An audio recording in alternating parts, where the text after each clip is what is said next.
কে?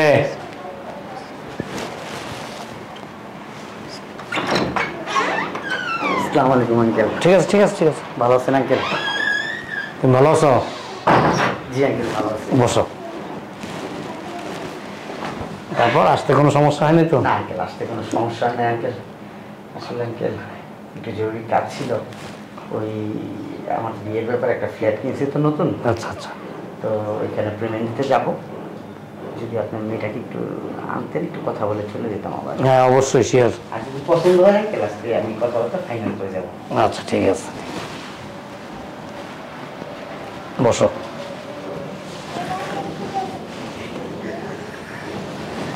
বসো বসো এখানে। আসসালামু আলাইকুম।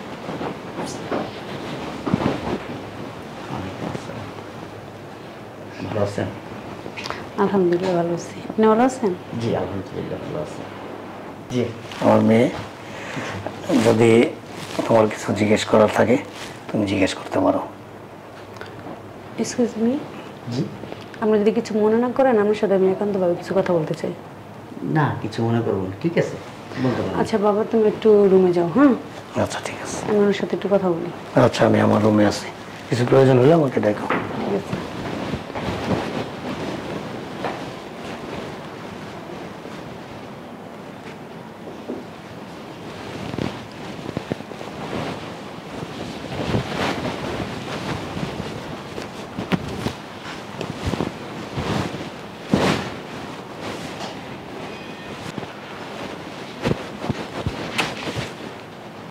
কি করলেন আপনি এটা? হ্যাঁ কি করলাম? আপনি কাজটা ঠিক করেন না, কিন্তু আপনার চরিত্র যেহেতু খারাপ আমি কিন্তু জানতাম না। আমি শুধু আপনার বাবার কথায় আপনাকে দেখতে আসছি। আপনার বাবা আমাকে কি বলছে জানেন? আপনি 5 ওয়াক্ত নামাজি, কোরআন পড়েন, আপনি সব সময় পর্দার আড়ালে থাকেন। আর আপনি কি করলেন? আপনার বাবা যাওয়ার সাথে সাথে আপনি বোরকা খুলে ফেলছেন। হ্যাঁ আপনি শাড়ি পরা আমাকে জড়ায় ধরে আপনি ছি, চিন্তাই করতে পারতেছি না আপনার মতো একটা মেয়েকে আমি বিয়ে করব। আপনার তো চরিত্রের সমস্যা আছে। আপনার বাবা তোমার এই কথা আগে বলে নেন। কত পুরুষের সাথে সম্পর্ক আপনার? কয়টা পুরুষের সাথে সম্পর্ক বলেন? কয়টা পুরুষ মানুষের গায়ে হাত দিয়েছে? এই আপনি এগুলো কি বলতেছেন? কি বলবো আবার? হ্যাঁ আপনি আমার কি সুন্দর আসার সাথে সাথেই চুমো দিয়ে ফেলছেন। এদিকে আসেন তো। আপনি আমাকে চিনেন? আপনি ওকে জানেন? হ্যাঁ প্রথম দেখায় সি সি সি সি সি সি সি আমি আসলে অবাক হয়ে যেতেছি। আপনার কি লজ্জা শরম বলতে কিচ্ছু নাই? আপনি কি বেহায়া? না আমার কিচ্ছু নাই। সেটাই দেখতেছি। কিরকম পর্দাশীল একটা মানুষ, কিরকম পর্দাশীল একটা মানুষ, সাথে সাথে বোরকা খুলে ফেললেন। আসেন। সি আপনি ওই হাতটা আমাকে স্পর্শ করবেন, আমি তো জাহান্নামী হয়ে যাব। শুনেন, আমি ভালো সরকারি চাকরি করি, ঠিক আছে, আমার অনেক টাকা, এটাও ঠিক আছে, তবে আমার চরিত্র কিন্তু এত খারাপ না। আমি কোনোদিন কোনো মেয়ে মানুষের দিকে তাকাই নাই। আর স্পর্শ তো দূরের কথা। আপনি আমাকে কি করলেন জানেন? আপনি আমার কত বড় পাপী বানাইছেন। হ্যাঁ আপনি তো আমার হবু স্বামী, আপনারা চুমা দিতেই পারি। রাখেন আপনার হবু স্বামী।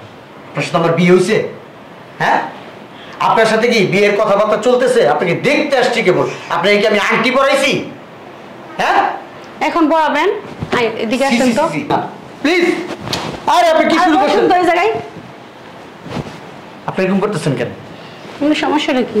আরে দূরে যান, দূরে যান, দূরে চাপেন। দূরে যাও মায়। দেখেন আপনি যদি এমন করেন আমি কিন্তু ঘর থেকে বের হয়ে যাবো। দূরে যান। Uncle, uncle. আরে দারুণ দেখেন। এরকম করতেছেন কেন? জোরাজোরি করতেছেন কেন আমার সাথে? আমি বলছি না আমার সাথে কিছু পার্সোনাল কথা বলবো। এই আপনার পার্সোনাল কথা? মানে কিসের আঙ্কেল? এই আঙ্কেল, কি হয়েছে? বুঝলাম না আঙ্কেল। আপনার মেয়ের যে চরিত্রের সমস্যা, এটা আমাকে বলেন নাই কেন? কিরকম? আপনার মেয়ে বোরকা পরে আসছিল, দেখছেন? বোরকা টোরকা খুলে ফেলছে, আমার জড়ায় ধরছে। সমস্যা কি? আরেকটা কথা আঙ্কেল, বিশ্বাস করবেন না আঙ্কেল, আমি আপনার কাছে লজ্জায় বলতে পারতেছি না, আপনার মেয়ে আমার জড়ায় ধরে যারা কি করছে? চুমু দিছে? ইয়েস, ওইটাই করছে আমার। গালে না ঠোঁটে? আঙ্কেল আপনি কি আমার সাথে কি মজা নিচ্ছেন? আরে মডার্ন যুগ, এখন এখন তো সবাই আপডেট। আঙ্কেল যতই আপডেট হই আমরা কি মুসলমান আঙ্কেল? তো একটা মুসলমান, আমি যে একটা মুসলমান, একটা পরনারী আমাকে জড়াই ধরে কিস করছে আঙ্কেল, এটা আপনার কাছে স্বাভাবিক বিষয় মনে হইতেছে? আমি তো দেখি যে আজকালকার ছেলে মেয়েরা এটাকে খুব খুব স্বাভাবিকভাবে নিতেছে। আজকালকার ছেলে মেয়ে ঠিক আছে, ওরা ব্যয়ামানা করে, এই জন্য কি সবাই করবে? সবাই করবে বলেন? ম্যাক্সিমামই তো দেখি করছে। দেখেন আমি 5 ওয়াক্ত নামাজ পড়ি, আমি আল্লাহকে ভয় পাই। আমার নবী করিম সাল্লাল্লাহু আলাইহি ওয়াসাল্লাম যে তরিকা দিয়ে গেছে আমি তরিকা মতো চলি। আপনার মেয়েকে আমার পছন্দ হয়নি, ওনার আচার আচরণ আমার কিচ্ছু ভালো লাগে না। কেন? আমার মেয়ে স্মার্ট মডার্ন। আমি স্মার্টও চাই না, আমি মডার্নও চাই না, আপডেট। আমি আপডেট কিছু চাই না।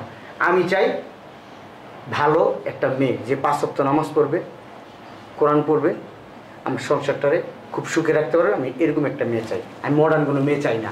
আমি এমন কোনো মেয়ে চাই না যে যার জন্য আমার মনে করেন আমার জাহান্নামের ভিতরে বাঁধতে। আজকাল অনেক ছেলেরাই এই কথা বইলা বিয়ে করে নেয়, কিন্তু বিয়ের পরে দেখা যায় যে ওই ছেলে নিজেই তার ওয়াইফকে কি করে, পার্লারে পাঠায়, চুল স্প্রে করায়, তারপরে মানে কাপড় চোপড় সব আলট্রা মডার্ন কাপড় চোপড় পরায় নিয়ে ঘুরতে বেড়ায়। মনে হয় কি মানে গাবতলি হাটে গরু নিয়ে যেতেছে বিক্রি করার জন্য। শোনেন আঙ্কেল, আমরা ওই টাইপের ফ্যামিলির লোকজন না। আপনি বুঝতে পারছেন? আমার ঘরে আমার বাবা আছে, মা আছে, আমি তাদের একমাত্র সন্তান। আমার আর কোনো ভাই বোন নাই। আমার বাবারও বয়স হয়েছে, মারও বয়স হয়েছে, নাহলে আমি বাবা মা দুজনকে নিয়ে আসতাম, তাদেরকে আমি আনতে পারি নাই। আমার নিজের মেয়ে আমি নিজেই দেখতে হইতেছে।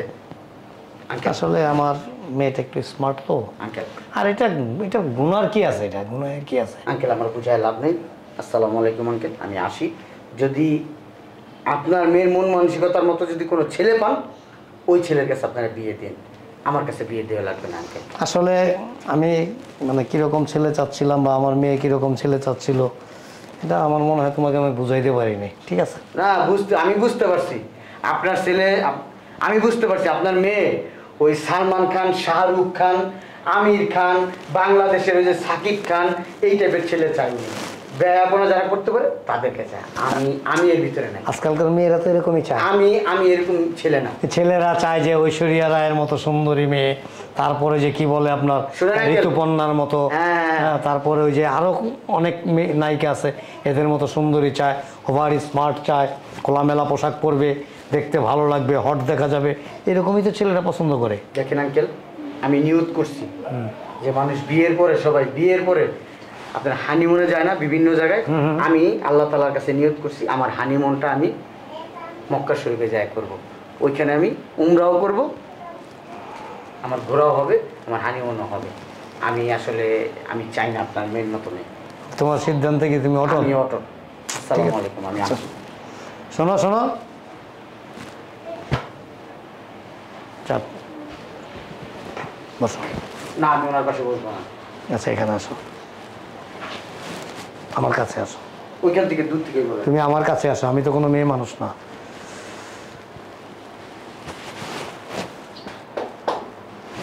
You are very gentleman. আমি আসলে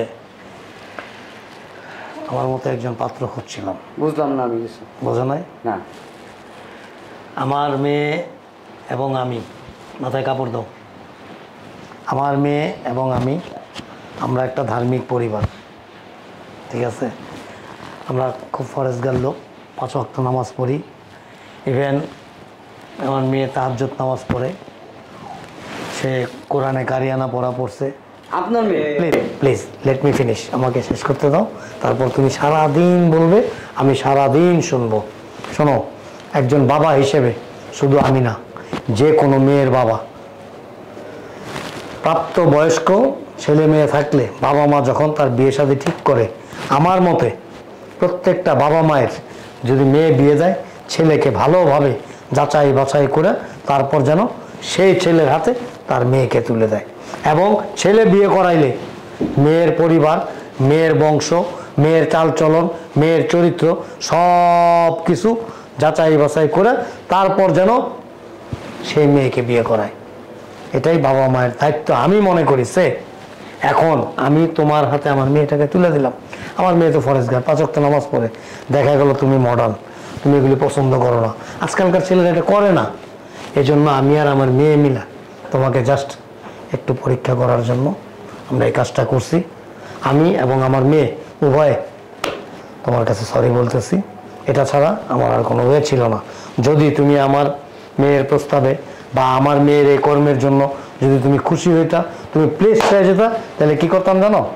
বিয়েটা দিতাম না, বরঞ্চ তোমাকে এখান থেকে সুন্দরভাবে সম্মানের সাথে বিদায় করে দিতাম।